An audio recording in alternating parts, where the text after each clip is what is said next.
Hey, I'm Simon 1G, and you guys are listening to The Center Ring. Okay, so let's start.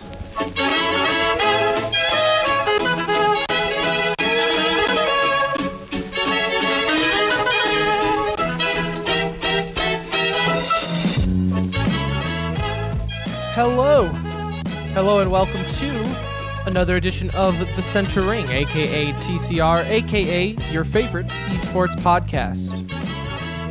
Episode 125, coming to you live, pre-recorded from an undisclosed location. The date, October 10th, 2018. The time,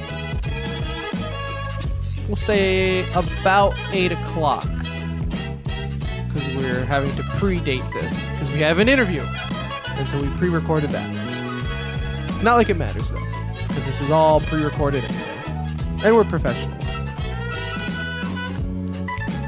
This is going to be the best episode ever.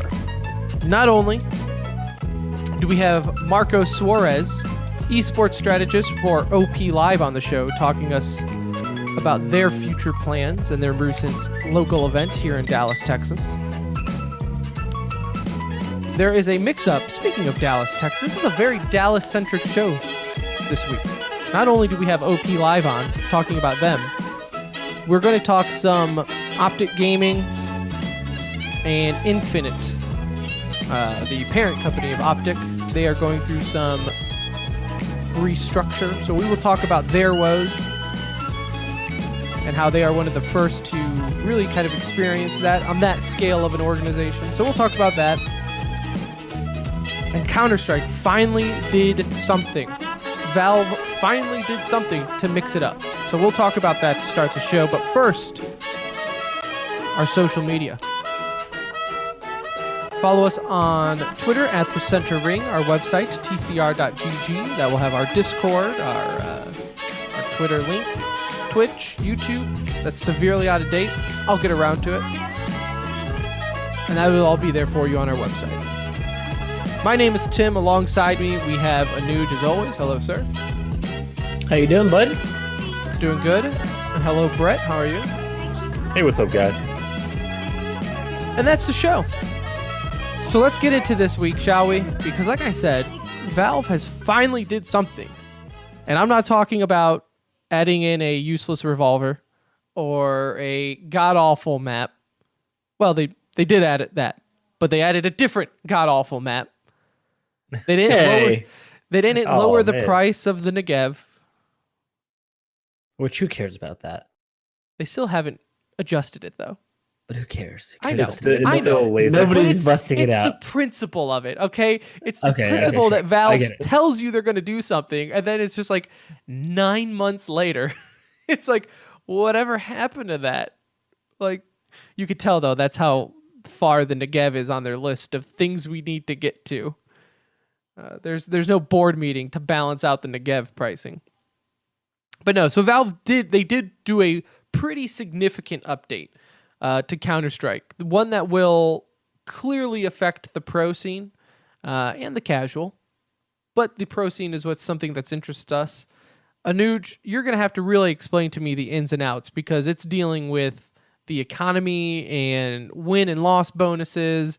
And I know you know that a lot more than I do. Yeah, so I mean, you are our IGL at DreamHack. Well, that is true. Let's see how far that took us, though. Basically what they did is they increased the count all the other games that matter too. Okay, Tim, how many games did we win prior to that 0-2? Technically, we won 4 at least before they restarted the tournament. Before they had generator problems. Then fatigue and jet lag kicked in and took us out of it. So, anyways, what they did. This is a really cool update. Like, so there's a handful of things that they added here. The most importantly is to the round loss bonus. What that means essentially is in Counter-Strike, as teams lose rounds, they get more money than, again, the team that won the round. It's called the round loss bonus. It does that to handicap the game in a sense, to where money evens out, and both teams are able to buy and keep economy somewhat consistent. And if you lose multiple rounds in a row, the bigger the bonus. You get more money. The pot gets bigger the more you continue. 4 or 5 3,400, whatever. 29 or 34, one of the two. It's like 2,900 or something. So what they did, or what the issue was, is they were basically noticing a trend, and it's been going on for a long time. If you lose the pistol rounds of the games, which happen twice a game, once at the beginning of the game and once at the restart at the halfway point, if your team loses that pistol round, you were generally going to lose at least the minimum first two rounds of each game, potentially even the third, depending on what you did with your economy. If you save that second round or you bought and then save. So what you would generally see is almost a swing of 6 rounds come off of those 2 pistol rounds.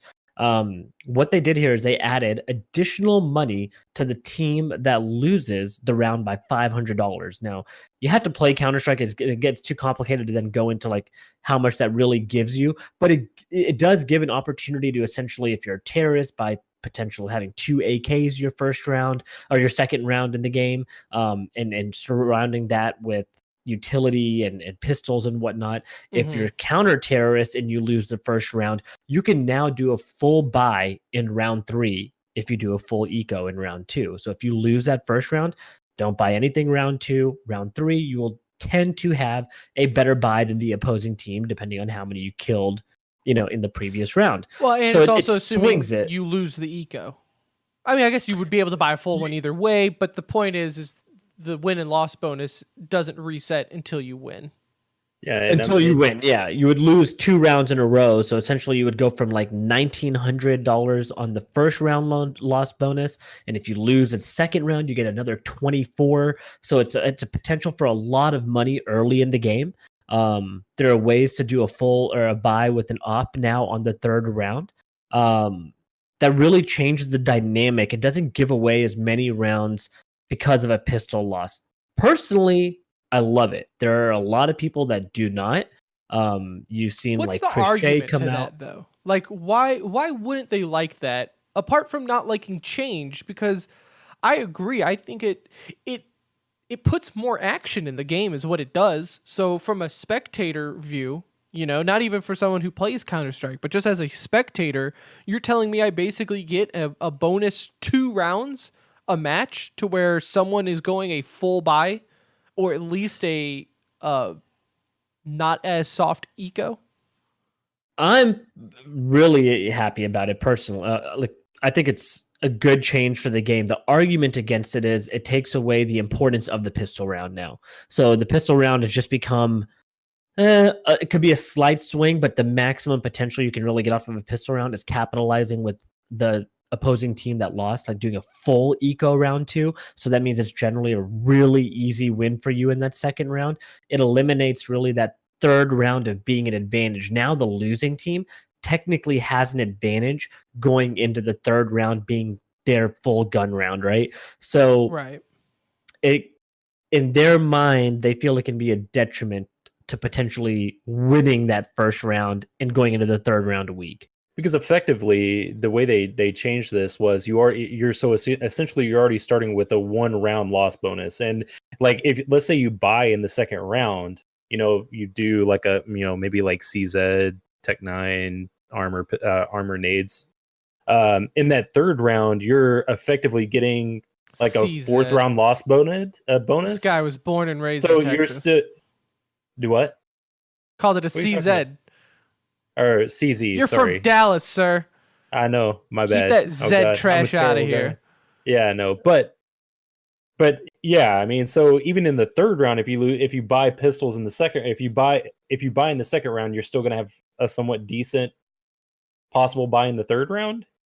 If you go down 2, if you go down 2, you'll have a full buy in the third round now. So because you would you're saying if you bought round 2.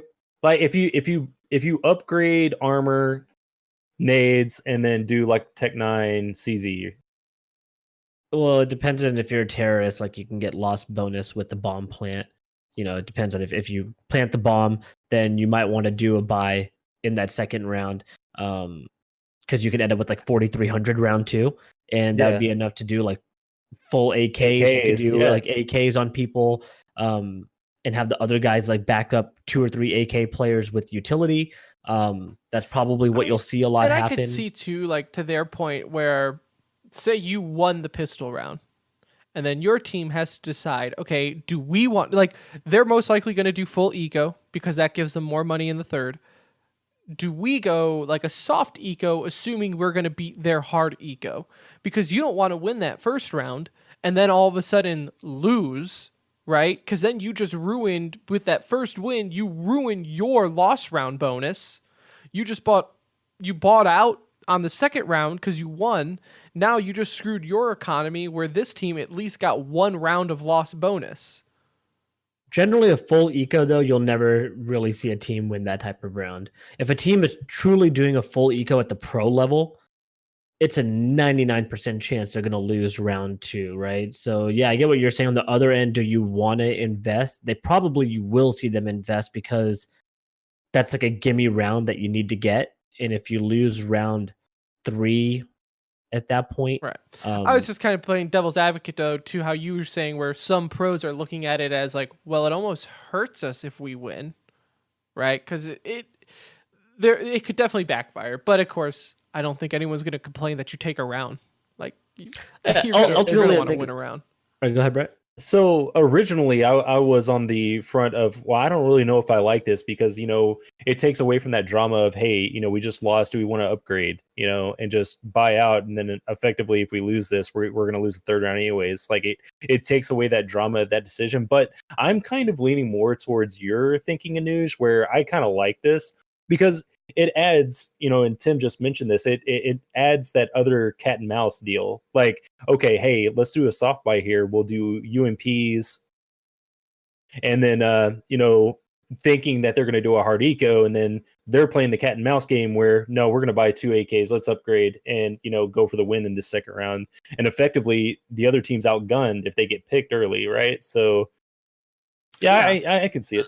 A meta change is just good in general for CS, I think. It's the other thing they did is, and I want to throw this in there because I think it's super important, is they reduced the price of the SG and the AUG. The SG dropped to $27.50, and the AUG I think is $31.50 now. Which so I know Shroud a lot is of people coming out of retirement. Well, people joke about those guns, but like the SG has 100% armor pen, right? People didn't want to buy it because the cost of the gun. Like, it was a good gun, but it was like, oh, who wants to spend the extra like $300-$400 when a team like Astralis lives off of utility? They're not gonna put the investment in a gun like that. I honestly think you'll see those weapons come out for an additional $50 to have 100% armor pen, and it's a scoped rifle that these pros will learn the spray patterns quick, right? Like, these guys are really good at what they do. So I think you'll actually see those guns be viable for the first time. And Device jokingly tweeted about it. He was like, I'm a Zoom player, so get ready for the SG and the AUG. See you boys in the server, something like that. So I don't know if it'll become the gun, but I think you will actually see them in use. The CZ, you will now see a little bit less. It did get nerfed.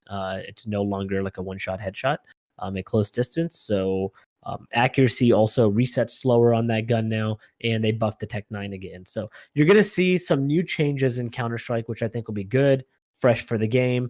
I know y'all were joking about it earlier. They did add a few new maps into the game. Austria is now in the competitive map pool. Canals, thank the Lord, has been taken out. Probably the worst map we've ever played. And then you saw Sub-Zero and Biome get entered into the casual map pool, but it's important because Sub-Zero is made by FM Pone, who's also made maps like Cash and been involved in a handful of others. So you should hopefully see these games like, I would love to see a new map or two added that we're not accustomed to seeing. I think it'd be fun. And this is a good step for Counter-Strike. They haven't done something like this in a long time. So ultimately, to change the meta up a little bit, I think will be exciting just for that reason. Like I said, alone. I know I'm joking, but yes, any attempt at a new map with Counter-Strike is refreshing. Yeah. You bring back Anuj's favorite strat, Tech 9 Rush. Dude, waterfall through window. Waterfall through B. Waterfall through B. I mean, at least we'll get that round loss bonus. quickly. Lord knows that doesn't work. Yeah.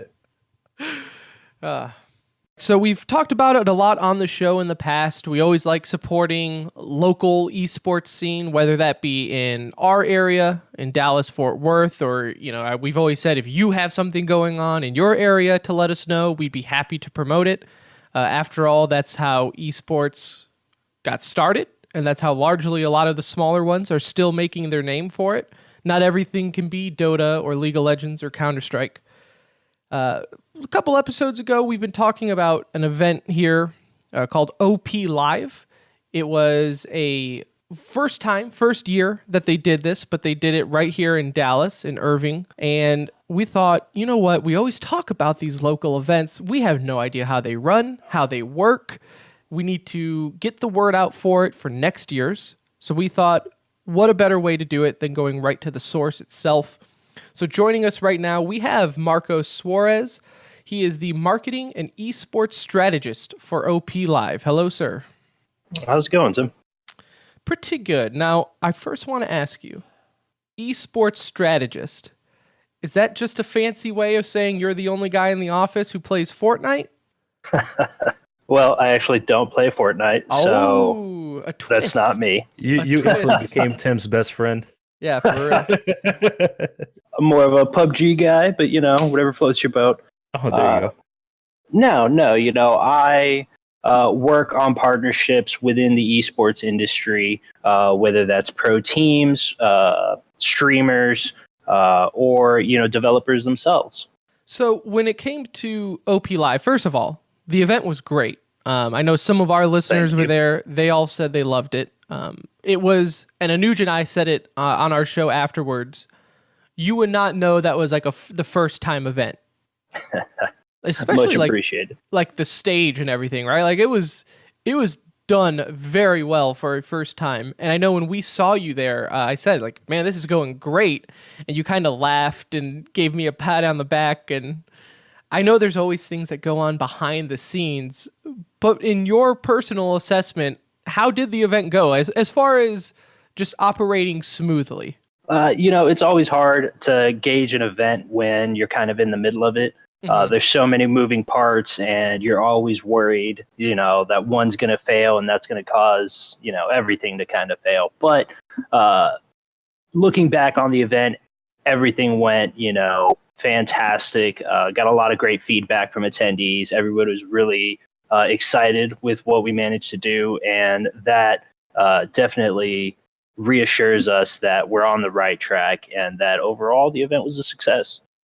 No huge tech delays. You dealt with the unknown factor as well, where the thing that I loved about OP Live compared to other events is this was a very kind of homegrown grassroots feel to it, because on Saturday it was the Overwatch day of the event, and you guys, I think, don't quote me on this, but you might know more than me, hosted the first ever fully college Overwatch tournament on this type of scale.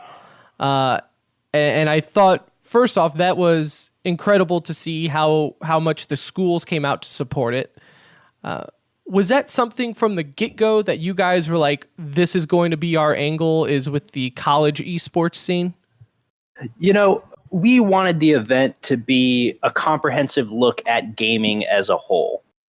We didn't want to focus specifically on esports because there's just so much more that goes into it. You have programmers like SMU Guildhall. You have amazing industry experts who really have these incredible stories that we want to present. But esports is definitely a big part of the gaming world. So we reached out to a lot of local partners, from GameStop, who's headquartered here, to the Dallas Fuel. They recently moved into town, and we definitely wanted to keep the event local, try to reach out to as many either Dallas-based or Texas-based streamers and teams and colleges.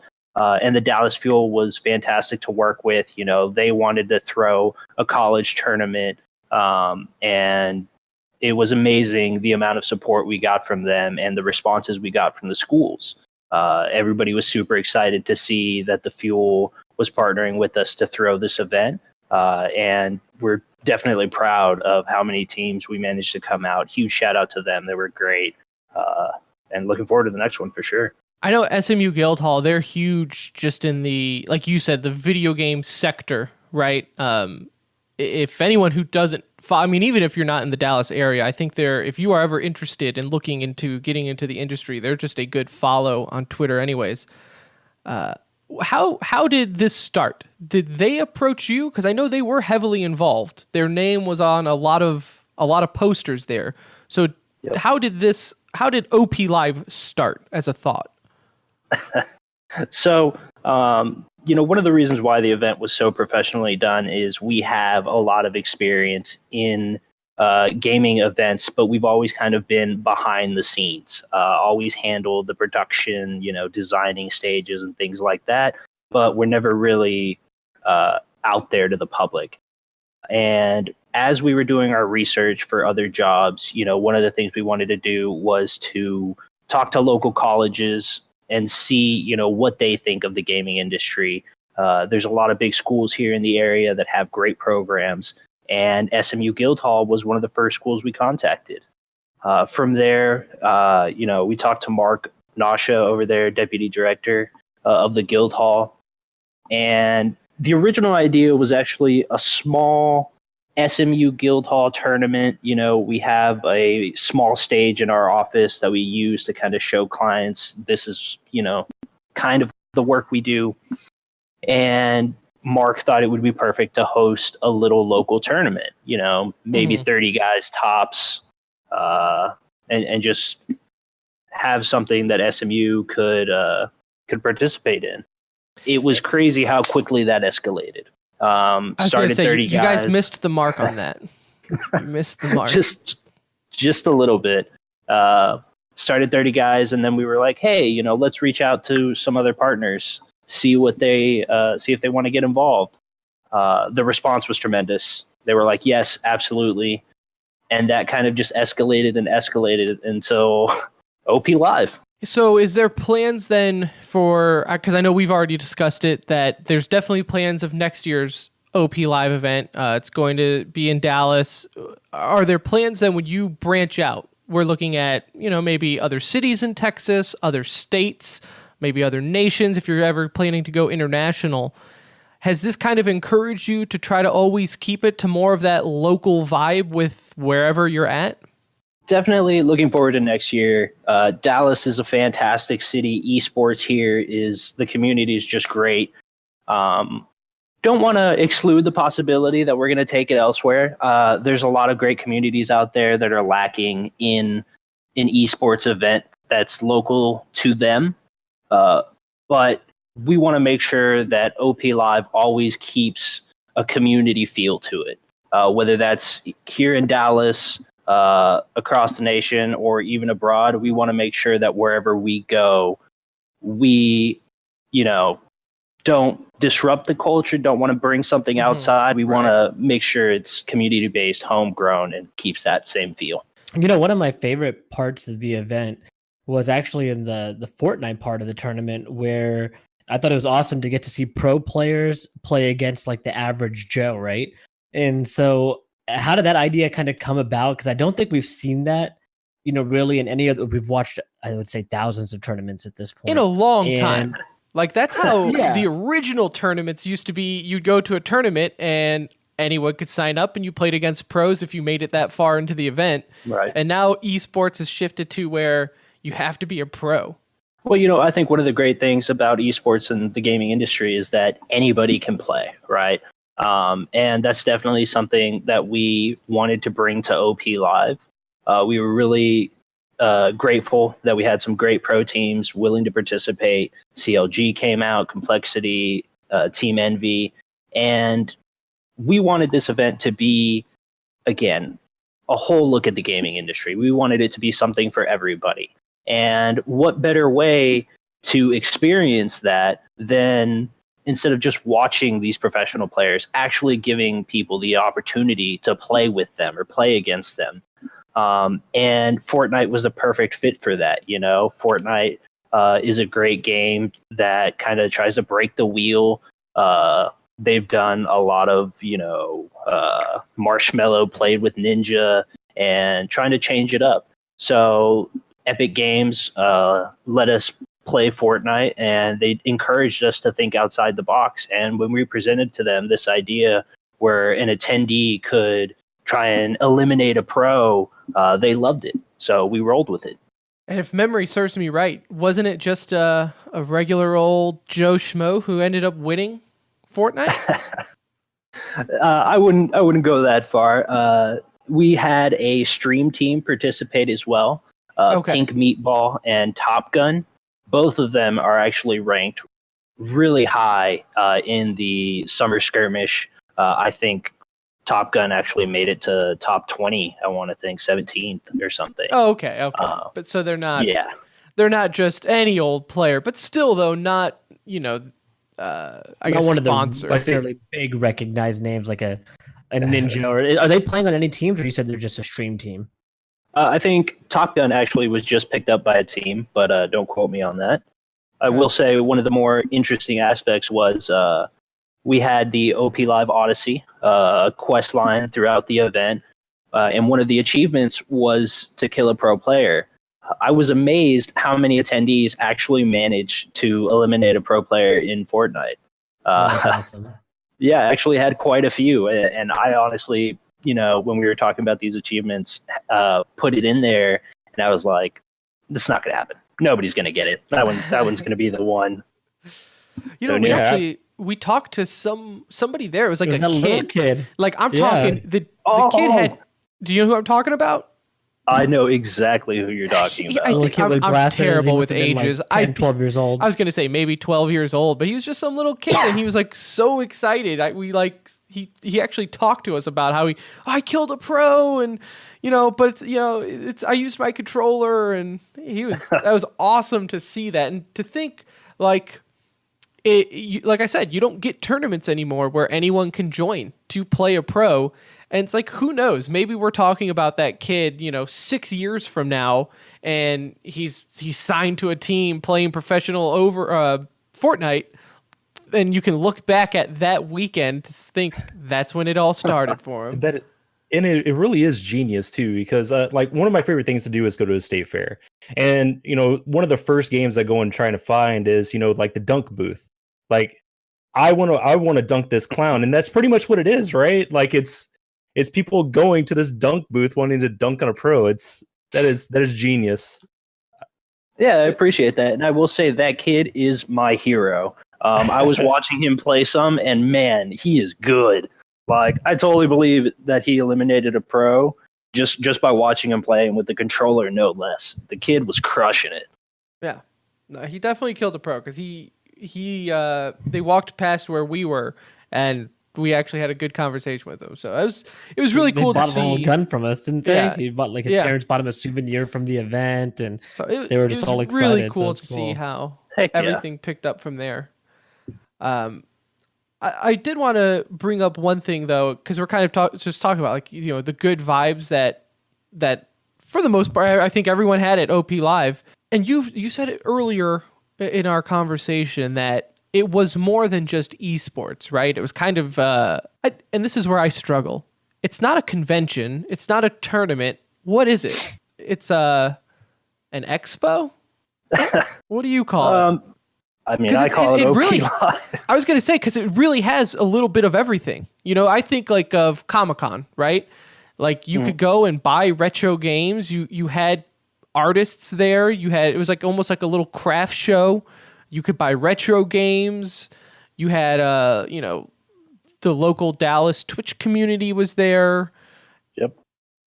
It was really like it had everything. If you were into buying little exclusive things or things that you only find at these things, they had it there, so that you had the trade show aspect.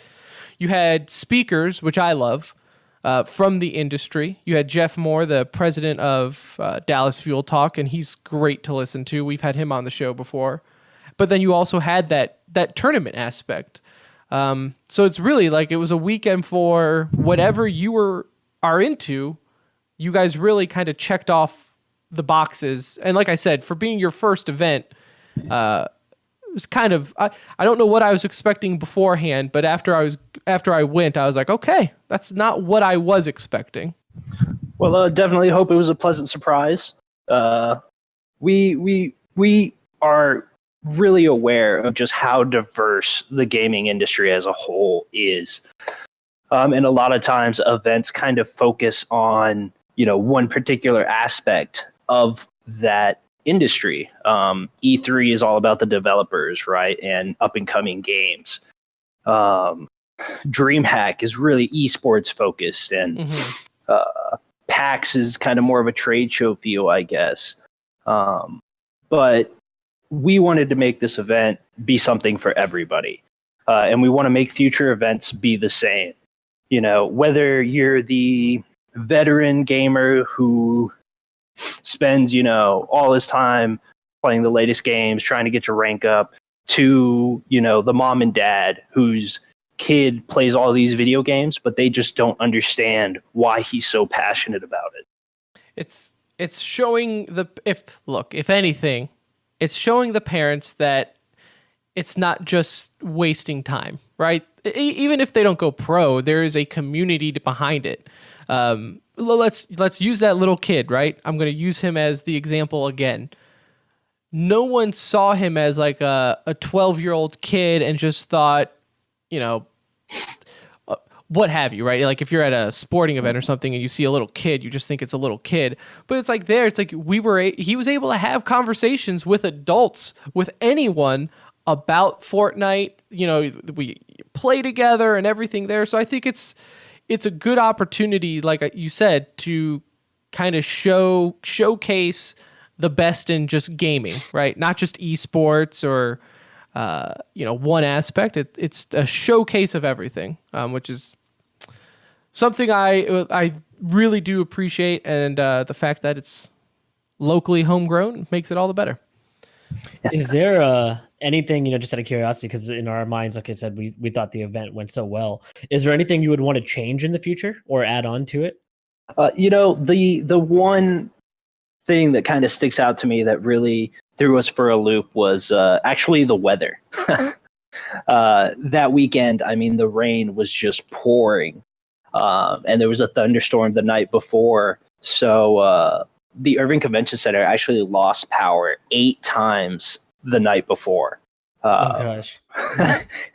It really threw us for a loop in the morning, because we had prepped all night, gotten all the systems set up, internet connection, all the computers, everything was in perfect condition, ready to go, ready to start the tournament as soon as the morning started. But we came in and half of the things had just kind of completely crashed. For a while there, we were only operating at half of our bandwidth because the other half couldn't start back up fast enough. We were really grateful to the Irving Convention Center and all our guys who, found solutions, worked out the problems, got everything up and running relatively quickly. And, from an attendee standpoint, I don't think a lot of people even noticed. No, I said, I didn't notice. It is funny how, you go to these events, and we've been to a lot of events, and like at DreamHack Austin this last time, there were a plethora of issues, and it was all very noticeable, like like you said, power outages, internet outages, but it was all very like impactful to the event. But it's like here, I had no idea, like I didn't know there was anything going on. So either you guys just hit it really well, or you knew you had a plan B and it worked. No, these events are really tricky to pull off just because there's so many different things that could go wrong. Technology always has a funny way of failing you when you need it to work, whether whether it's trying to get the printer to print that one document you need right before the meeting, or, trying to get your internet connection up and running right before you go into a match. Let me tell you how many times I can record something throughout the week and it works perfectly. But before we go live for the show, everything decides to, like, my laptop all of a sudden it's to not work. And it's like, you worked all week. Why now? That's how it goes. Excellent. Well, Marcos, I did want to thank you again for coming on the show. Like I said, we loved the event. We can't wait to go see it next year. And like I said, if there's anything we can do on the show to help promote it, we'll have you guys back on before the event next year, or anything that you have going on between now and then. Just let us know. We'd love to have you back on. Support that local growth. Much appreciated, guys.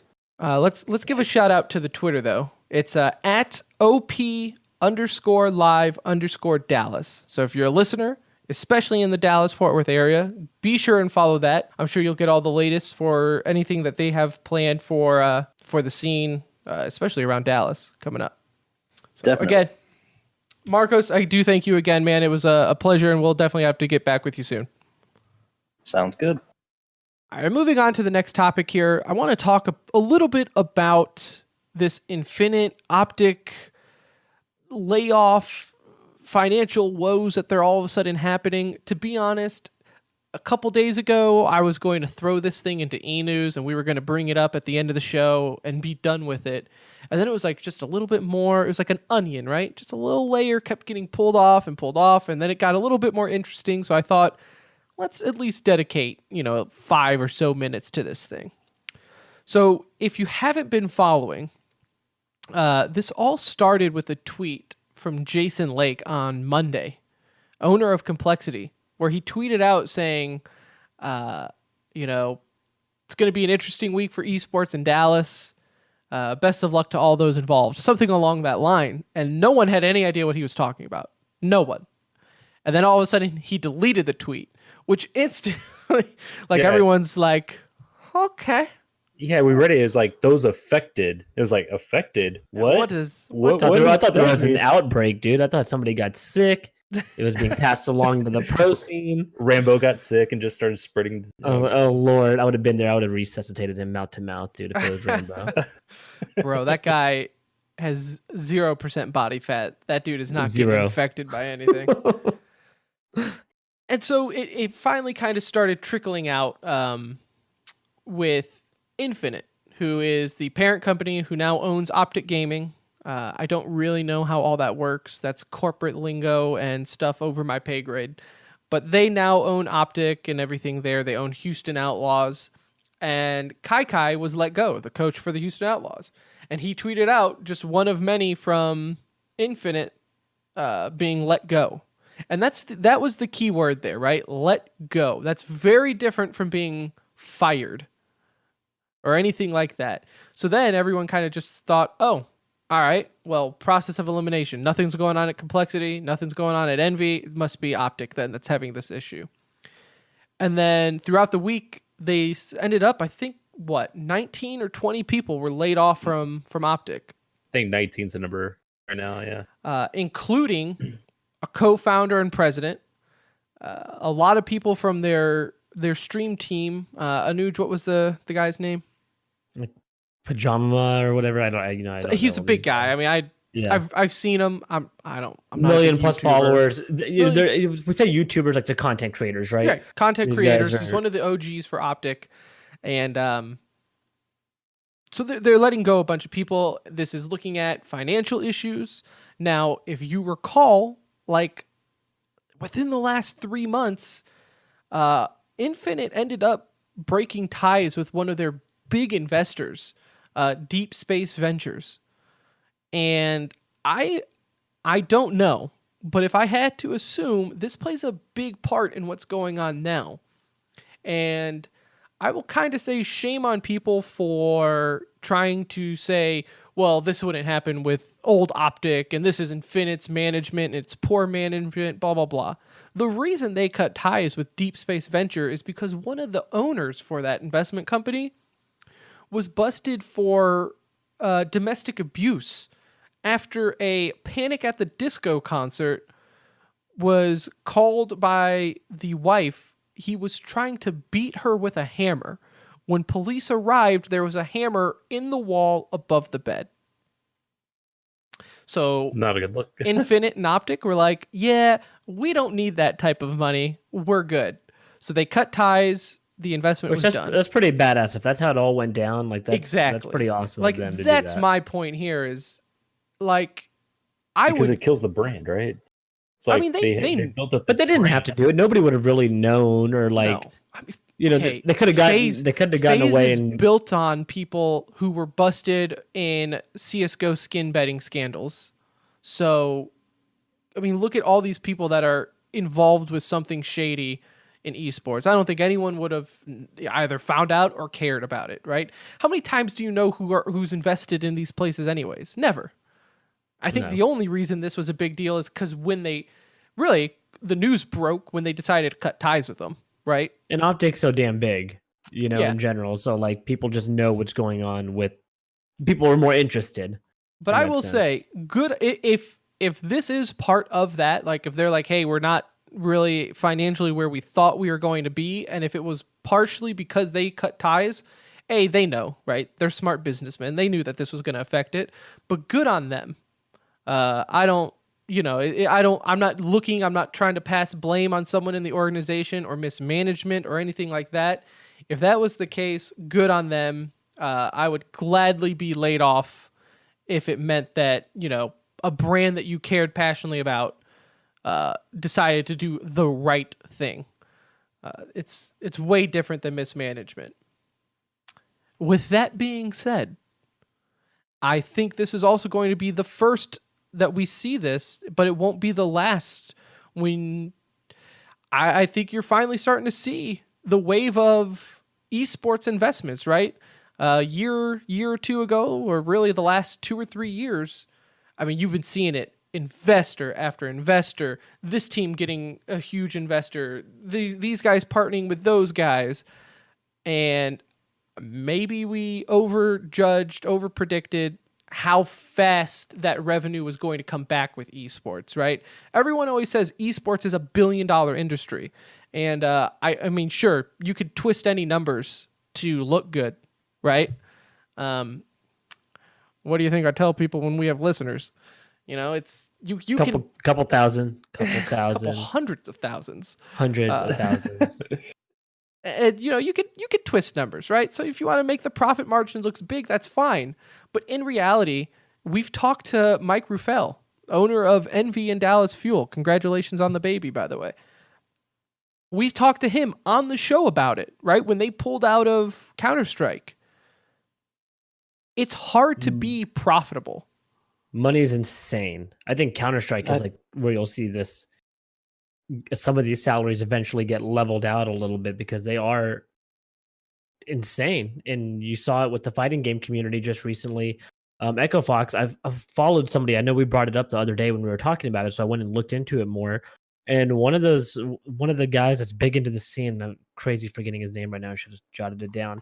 But he posted a little video saying like, these guys are going to have a tough time getting half of what they were making going back into the scene right now. Like if they're a big name, maybe half. If they're a medium to small size name, like probably a third of what they were getting on their next contract, because money is just crazy right now. And part of me wonders, with the OpTic news, back in November 2017, they changed ownership, or they a big investor, being the Texas Rangers ownership or owner of the Texas Rangers, came into play, big boy money there. But maybe they came in. I mean, this guy's savvy. He's owned teams. He's ran the books. He's managed an organization. And how much of this was, all right, guys, we need to get something together and just trim the fat, right? It's time to trim the fat. Well, I mean, look at some of these guys that they've laid off, right? Content creators, quote unquote. Yeah. That's your Twitch stream team, right? How many of these organizations have people where that's all they do? It's, Cloud9 has them where it's just like, oh, here's a dude who plays this game and he's not on the pro team, but he's a streamer for them. So he has Cloud9 logos on his stream, or there's an attractive female is a streamer for this organization. What is We'll call him Team Caliber. What is... Hey. Nah, man. We call those girlfriends. So I think what you're seeing now, though, is when it comes down to looking at the numbers and looking at the books, yeah, you are going to get business savvy men coming in here and going, why do we have this? I see that we're paying this person this much money, and yet They're not bringing in anything. I promise you, no one is going to that female Twitch streamer and going, dude, she's got a Team Caliber jersey on. I'm all of a sudden a Team Caliber fan. No, that's not how that works, right? No one looks at the cheerleaders and think, oh, man, that's a really good cheerleader. Now I'm a fan of the Cowboys. You know, that's not what makes you a fan. That's not what makes you buy a jersey. That's not how it works. So I think they're finally starting to see, like, there are a lot of just loose ends when it comes to money and not, like, they're putting so much in where there's just not a chance of getting it back. I was going to save it for E-News, but Anuj brought up Echo Fox dropping some big named people in the fighting game community. Echo Fox ended up dropping Punk, Scar, and Theo. Now, Punk, this year he's not that great, but last year he was a top 10 Street Fighter, winning DreamHack. He was an American, won E-League, I believe, and Evo. He won a lot of tournaments last year. This year, not so much. He's been struggling, but still, his name is recognizable. If you look at the other two, Scar and Theo, Theo is okay. Scar is known in the Injustice community, the Mortal Kombat community. Those are dead games. Dead games. Yeah. They're not even played at Evo anymore. You know, that they don't play Mortal Kombat anymore. It's they like don't, how much could be coming in off of that, that's honestly. exactly. Like, where's the money coming from for a game like that? So like a game like Injustice 2 or anything like that, when really the only tournament that's going to give its time of day is either the actual tournament ran by the developer, which isn't going to be anything huge, and maybe Evo that might pick it up for the second stage. What is that revenue coming from? Where is that return on investment by having them on your brand? I think esports, and for a lot of these organizations like OpTic, we're moving past the point where you just want to get your name out there, right? Brand recognition. You're OpTic Gaming. You don't really need that. You're in everybody's list of esports organizations at this point. Envy's kind of leading the charge on this, though, right? I mean, you see Envy, we get to see it firsthand, but they're run like a true company. I mean, that's what their whole thing of moving to Dallas, getting the players to live locally. Like, they want this to be a company first, and I think that's the way it needs to be run. Like, it can't be run by kids. It's just the money is getting out of hand, and you see Envy hiring true professionals from, you know, again, we visited with many of them, but having them on the show, we know that they're hiring the right kind of people to run those organizations. I think Infinite is playing catch up in this case, is what it feels like. I agree. Yeah, playing catch up and maybe righting some wrongs, right? I think that they're looking at more so what happened prior to them owning and being like, okay, this is kind of wasted space as far as money goes. And I also bring up too, like, I am 100% convinced that organizations are getting paid to be a part of this league. But like, I see on Twitter all the time, the Paladin Pro League. You cannot tell me that's making an organization money based off of viewership and fandom. That's got to be the developer paying the orgs to be in there. If it's not, that's like clearly one of those games where it's like, guys, we don't have to be involved with this game, you know? But like, if you look, like, Paladins has to have like almost zero player base, if I had to imagine. And yet in the Paladins League, you have huge teams like Nip and Fnatic and all the big boys. Navi, I think, if they have all of them in there. So it's like, I think you're going to get to a point where it's like, okay, we don't have to be involved with every game anymore. Clash Royale, you know? Like, I think everyone's feeling that out, you know, in the sense to see what that market will be like, just because it's shown to be huge for, first of all, for like Epic Games. So I see why people are touching on some of the new stuff, but yeah, there's a lot of games, I think, in the PC gaming world especially, that just automatically become an esport. Mobile is a little different world because Right. people want to feel out what's there. But yeah, I mean, when it comes to PC gaming, any game that's released nowadays is marketed as an esports game. It's the next big thing, and we've seen it over and over and over again that it, it's probably not profitable. Without seeing somebody's books, we can't tell you for sure, but it'd be hard to believe that. Let me show you my Steam library and all the dead games in that. Yeah. I mean, I can't name you the amount of games that were like What's that early game that access just came out? Well, I mean, the other battle royale game where you had like magical spells. Battle Royale. Is that what it was? Yeah, it was by a high. Is that okay? That's the one that plays like a MOBA kind of. Well, I don't know. There's like I mean, Paladins came out with one, right? Yeah. There's another one that I'm thinking of that was popular on Twitch for like 3 weeks. And that's how they all work, right? Look at Islands of Nine. That was actually a very enjoyable game. We played more of that game early access. Then it was launched. It was popular for the first weekend. I tried playing that the other day. You can't. It doesn't exist. There's no player base. It just doesn't happen. So I think it's just it's one of those things where it just doesn't work. So I don't know. We'll have to wait and see. But I think this is really the first step of what we'll probably see happen with a lot of different organizations. So that's my 2 cents on it. I agree with your 2 cents, Tim. Thanks, man. Thanks. Let's get some e-news, shall we? What do we have going here?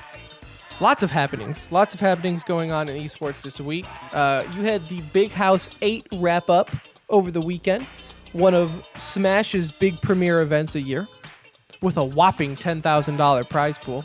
Woo, man. You think those pros are ready for Ultimate? Yeah. You think those pros are just like, please, God, dude, I haven't been this hyped for a game in a long time, though. I'm like, and I'm not even good at Smash, and I'm hyped right now. I think it's gonna happen. I think this is gonna make it. It's Melee will always have its spot, but what did you say the prize pool was? It was like a little over 10,000 for singles. Oh god, it was nothing. Like the winner, was a little low this year. defeated Plup 3-1 in the finals, and he only got like a little over 4,000, 5,000 maybe. Mango ended up getting third. This was the first tournament with Armada not playing singles. He was still in doubles because he hasn't retired that, but he retired from singles for now. We'll see though, because with Ultimate, we're already seeing like E-League partnered up with them for a little special that they're going to do. Nickelodeon announced that they're sponsoring a Smash tournament with Esports Arena to help promote Ninja Turtles show, right? But the point is you are already having more money involved with Smash Ultimate than has ever been involved with Melee as far as sponsorship. Any of the Melee pros trying to make a transition, or they all will. They'll all try.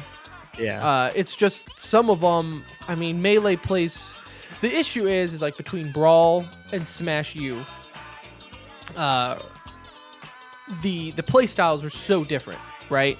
With Smash Ultimate, they claim, Nintendo, that they built it to be competitive. They wanted it to be quick. They wanted it to be a skill curve to it, right? You can play casual, but if you're good, you're going to be good.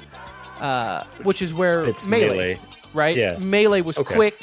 The reaction times were fast and everything there. And there's also a lot of ways to cheese the game in Melee that you're not able to do on any of the cheese in the sense of like it takes skill to learn all the goofy juggling mechanics and throwing mechanics and edge guarding there's cheese in the other one too with Bayonetta. I mean, yeah, it's just different, right? Big final, different. The guys it's different. It's kind of like back if you think like in Halo. Like backpack reloading, double melee, and all that, right? Those were all cheesing it, but you actually had to know how to do it, and it was highly a skill curve to it. Yeah. So we'll see. I think a lot of them are. I mean, even Armada said he was like, "Yeah, I'm going to retire from Melee. Ultimate's open though, right? Like he might do Ultimate." Okay, you're not going anywhere. We'll see you soon. Right. Just wait till you like Mango jokes about retiring. But Dude, again, I see Logitech give away more than $5,000 worth of stuff to a girlfriend streamer compared right. to what the Melee is giving away for a tournament. I mean, it's going to be interesting. And we know Mango's not going to retire. He needs beer money. Truth. Especially if the Eagles keep playing the way they do. Yeah, I know, right? Well, we'll see. But I think you will. I think the money involved with Ultimate alone is going to be the killer for Melee. Like I said, you're going to get... The thing is for new players, what are you going to play? Melee or Ultimate with a bigger prize pool? Newer game with a bigger prize pool. Older game where, like, Godspeed if you plan on cracking the top 10, because that's pretty much set. Yeah, it's like no, I'm a purist. They say the prize pool. Oh, you know what? Never look mind. At Fortnite, right? Fortnite announced their prize money, and everyone was like, "Oh, okay," like bye. Bye, PUBG. In other news, we got CSGO. Everyone on G2 ended up signing a new contract with the organization, apart from Kenny S. Have we heard anything else on that? That's the last I heard. His contract expires in February. I think he's smart because he knows what happens with Team Vitality, which is the new French CSGO team with Apex, NBK, RPK. It's a lot of PKs, BKs, all mixed into one over there. Zywoo. So I think he's going to wait and see how this kind of plays out. And it's probably a smart move because he could go play for an international roster.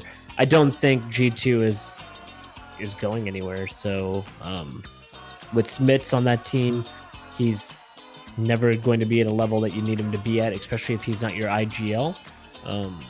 So yeah, I think he's playing the slow play here. No need to sign because he's going to get paid either way when his contract is up. You did mention Vitality in there. They are entering in. It's been rumored for a long time that they were going to sign a French roster. So you got NBK, Apex, Happy, RPK, Zywoo, like you mentioned. I was going to come on and say we were going to do like a French segment. I wanted to talk about French CSGO again, saying that I think maybe the best thing for them is to stop being French CSGO and just break out of the scene, right? Like how many times are you going to see these same players recycled? But Zywoo is supposed to be like the French prodigy, so I've read that he is supposed to be the difference maker on that roster. He's very good. Yeah. So we'll see. Maybe that's what the French scene needs, right? They need a French Simple or a French Stewie 2K. And then they'll leave that team and join a bigger org later on. It'd be just as bad, like Stewie. Lord. Stewie, we love you. And Overwatch. On the show. Overwatch League announced a little bit more for their upcoming season. It will start Thursday, February 14th. A little later than what last year's was. I think last year started January, like the second week of January. So it's about a month behind. You will see a more flexible schedule, though. A lot of teams, a lot of players complained about fatigue in Season 1, saying, like, we're just playing way too much. Like, between practice and a game, it's just ridiculous. So they are spacing it out where some weeks you won't play at all. You'll have a bye week. Some weeks you'll play one match. Some weeks you'll play two. That's allowing teams more time to chill. And I'm good with that if it improves the quality of matches. Yeah, well, and I think what they never thought, right, is like, oh, these guys, it's all based in LA, right? There's no travel or anything like that. I think what they forgot, though, is like a lot of these guys aren't from LA, let alone America. And it's like, kind of like, you know, when you're on vacation at the end, there's no place like home. It's like these guys are basically sleeping in and out of an apartment, which to them feels like a hotel for majority of the year. So you get fatigued a lot quicker. And also, to help break it up, they're doing the All-Star game in the middle of the season, in between stages 2 and 3 this year, rather than at the very end. So that's going to also break up. They're going to stretch that out, give them a little bit longer than last year for a mid-season break. Yeah, I mean, I like it. It keeps the All-Star game fresh because it is mid-season. I could care less about the All-Star game when it was like after the finals, right? Yeah, you're done, right? It's like it's over. I'm fatigued It's like with the from Super a Bowl. season. I don't care Yeah. about. It's done. It's done. Yeah. The season's done. I moved on. Also in Overwatch League, they did end up letting go most of their observing team. Alchemist, who's a friend of the show, being one of them. He was the lead observer, as they called him. So it's going to be interesting to see what happens. The World Cup coming up in about a month at BlizzCon will be the first time we get to see how they change the production. So we'll see. It's never fun to see friends being let go, but it is what it is. That's the nature of the business, right? And we know he's one of the best in the biz, so he will be he'll going get picked again up. real I'm not soon. worried about Real Alchemist. soon. Yeah. I offered him a job at TCR. I was like $5 flat, take it or leave it. And I will not go a penny lower, sir. All right? There's no friend discount here. I'm paying you top dollar of what we can afford. Speaking of Alchemist, he is going to be joining us soon. Maybe next week. Maybe in a future episode. But he'll talk esports. He is a veteran in the scene. He's been around for a long time. He's an old guy. Older than Brett, which we can't really say a whole lot of times on this show. Yes, But he is. my people. He is. So that does it for e-news, and that about does it for the episode. Of the Center Ring, aka TCR, aka your favorite esports podcast, episode 125 is in the books. I thank you for listening. Whether you listened to the whole thing or you skipped around, I appreciate you all the same. I want to thank Marco Suarez again, the esports strategist for OP Live, for coming on the show, talking some local esports. Again, if you do local esports, it doesn't have to be in Dallas or Fort Worth for us to care. Let us know. We'd love to get the word out. We'd love to have you on the show. Talk about it. That's Especially if you send us free stuff. Oh, if you send us free stuff, T-shirts, man, we'll start the show with the interview. 240 hertz monitors, anything, something small. New 2080 Ti. Yeah. We'll see. You can follow us on Twitter at The Center Ring. Get all the show updates. Know when we go live on Twitch. When YouTube is finally updated. All that fun stuff.